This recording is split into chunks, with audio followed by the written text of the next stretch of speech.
Salut, c'est Yannick et j'espère que tu vas bien. Dans la vidéo d'aujourd'hui, je vais te montrer une solution de rechange pour pratiquer ton rythme, mais sans le métronome, et c'est rare que je dise ça.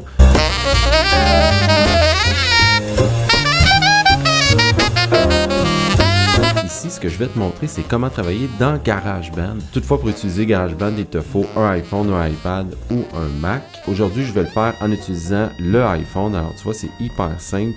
Tu as toujours ça dans ta poche de toute façon. Alors, il n'y a pas de défaite pour ne pas travailler ton rythme. Et idéalement aussi, ça te prendrait une paire d'écouteurs si tu veux t'enregistrer. Sinon, ce n'est pas essentiel. Donc, la première chose à faire, c'est d'ouvrir GarageBand.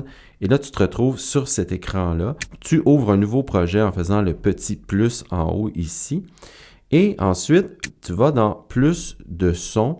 Clean. Ça va être pour ton saxophone si jamais tu voulais t'enregistrer plus tard. Ensuite, tu appuies ici en haut à gauche et tu te retrouves sur l'écran principal où tu vas retrouver toutes tes tracks. Là, je te conseille d'ouvrir la fenêtre ici pour bien voir toutes tes tracks. Et là, ce qu'on va faire, c'est qu'on va aller se chercher un loop de batterie.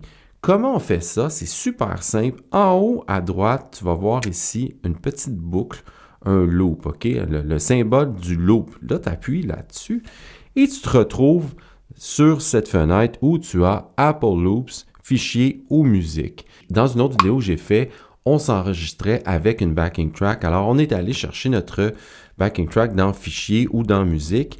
Mais là, aujourd'hui, ce qui nous intéresse, c'est Apple Loops. Et dans les Apple Loops, tu as une panoplie de boucles gratuites qui viennent avec GarageBand. Alors là, tu peux vraiment explorer et trouver une batterie qui est à ton goût. Alors, pour aller chercher une batterie ou tout autre instrument, tu dois venir cliquer sur Instrument. Et là, tu vois, tu as tous les loops disponibles divisés par instrument. Nous, ce qui nous intéresse, c'est batterie. Donc, j'ai cliqué sur toute batterie. Et là, ensuite, on va venir chercher une batterie qui nous intéresse. Ça, c'est Shuffle. Je te conseille pas vraiment de prendre ça. Alors, finalement, c'est juste de t'en trouver une qui t'intéresse. Ça, c'est peut-être violent un peu. Ça, c'est intéressant. Ça, c'est comme un drum qui est plutôt égal, plutôt carré. Donc, qu'est-ce qu'on va faire? On va le prendre et on va l'emmener dans notre track ici. Il s'insère automatiquement. Et là, tu vois, par contre, ici, le LED qui monte. Ça, c'est ma voix qui fait ça. Si on voulait s'enregistrer, par contre, il faut aller sélectionner l'autre juste au-dessus. Sinon, ça enregistrerait sur le loop de batterie et on ne veut pas ça. Là, pour l'instant, de toute façon, ce qui nous intéresse, c'est juste de jouer avec ça. Tu remarques que le métronome est parti tout seul. Donc, si tu voulais, même tu pourrais, pour commencer ou après, juste travailler avec le métronome en mutant la batterie qu'on vient de mettre. Donc, comment on fait pour faire ça? Tu as un petit speaker ici. Tu dois appuyer dessus et ça va désactiver, ça va muter ta track de batterie ici. Donc, je te fais la démo. Là, tu vois ici, mon métronome continue, mais ma batterie a arrêté de jouer parce que je l'ai désactivée. Si je veux la remettre, et là, tu peux aussi enlever le métronome en appuyant dessus ici. Là, il ne va pas partir. Là, j'ai juste ma batterie qui marche. Alors, je pourrais, sans écouteur dans le fond, juste jouer comme ça avec mon saxophone, avec le beat.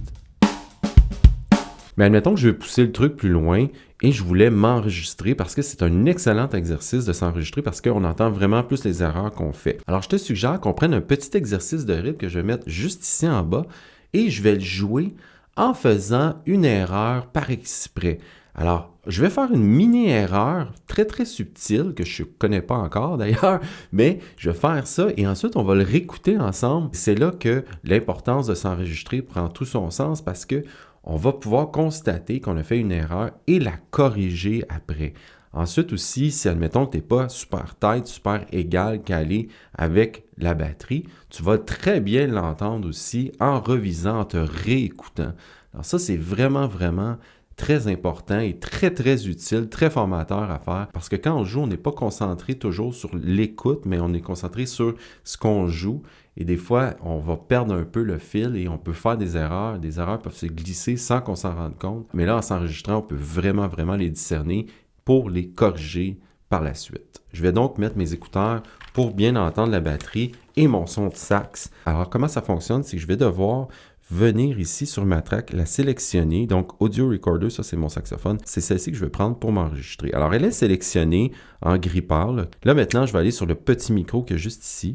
Alors là, si je veux entendre dans mes écouteurs mon saxophone, je dois venir activer le moniteur ici à droite. Alors, tu vas voir tout de suite que le son va changer. Si je parle, dans le fond, ce que tu entends, c'est pas un bruit de robot, c'est une espèce de délai, un retour qui vient dans mon téléphone parce que le micro qui capte, c'est celui-ci, juste ici. Et là, il y a un retour à cause de l'enregistrement que je fais présentement. Mais toi, quand tu vas jouer, tu vas bien t'entendre. Alors ici, tu vois, c'est simplement le son, le volume de ton retour, de ton instrument, pas de la batterie. La batterie, elle, le volume, il va se situer ici, OK? Si je joue, OK? Alors, au début, je te conseille peut-être de l'ajuster comme ça à un volume décent pour toi. Ensuite, tu peux venir ici sur ta track à toi et là, ajuster le volume comme ça. Alors, comme je t'ai dit, je vais jouer ici le petit exercice de rythme qui est juste en bas de l'écran. Et je vais faire une erreur par exprès. Je vais l'enregistrer et on va l'écouter ensemble pour essayer de la trouver. C'est parti.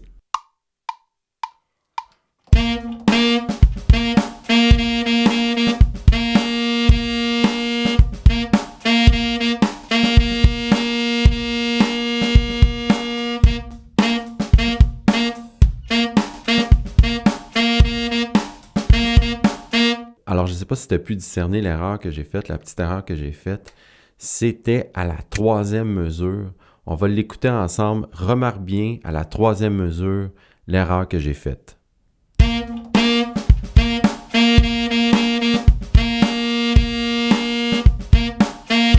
Alors, ce que j'ai fait dans le fond, c'est qu'au 3e temps, j'aurais dû jouer la croche sur le 3e temps, mais je l'ai joué sur le et du 3. Donc, j'ai fait ta, pa au lieu de ta, ta. Ça me permet dans le fond de constater que j'ai fait une erreur en me réécoutant et des fois de dire « Ah, je ne suis pas super tight, je suis un peu en avant du time, en arrière du time. » Et de corriger ça aussi.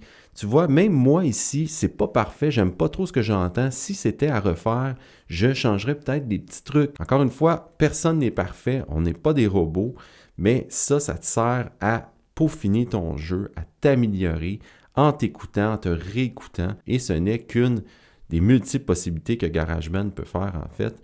Alors là, ici, j'ai choisi ce beat-là. Tu pourrais prendre n'importe quel beat. Tu pourrais prendre un beat latin, un swing même, si tu veux travailler ton swing et t'enregistrer aussi. Tu peux t'enregistrer avec des backing tracks. Mais là, ici, la vidéo, c'était dans le fond de remplacer ton métronome par une batterie. Alors, ça sonne beaucoup plus sympathique. En fait, comment ça aurait sonné si j'avais travaillé juste avec le métronome? Je peux le savoir tout de suite parce que je vais remettre le métronome ici et je vais enlever la batterie. En fait, je l'ai muté ici, mais tu vas voir, tu vas entendre le métronome et le saxophone.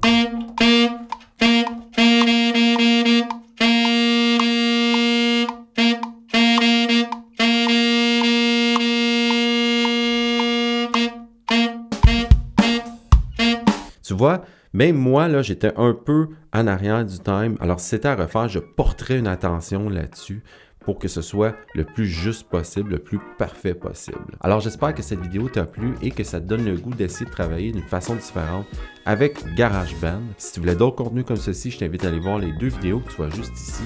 Et nous, on se dit à bientôt dans une prochaine vidéo. Salut!